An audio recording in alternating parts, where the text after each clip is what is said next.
Korang pernah tak rasa macam ada orang perhatikan kita, tapi bila tengok keliling tak ada siapa-siapa?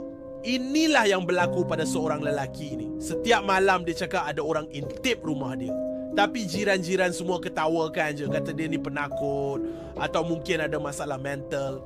Tapi lelaki ni yakin dengan naluri dia. Dia pasang CCTV tersembunyi dekat luar rumah. Dan apa yang dia jumpa dalam rakaman tu memang buat semua orang terkejut. Seorang lelaki berpakaian hitam berdiri kaku depan pagar rumah dia.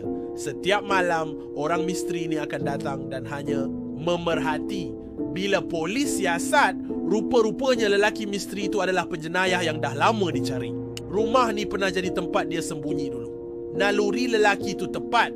Dia bukan gila atau paranoid. Dia sebenarnya dapat rasakan bahaya yang mengancam. Ini bukti yang kita kena selalu percaya naluri kita. Kadang-kadang perasaan tak sedap tu adalah amaran yang selamatkan kita. Jom share video ni untuk ingatkan kawan-kawan tentang pentingnya dengarin naluri sendiri. Jangan lupa subscribe untuk cerita-cerita menarik yang lain.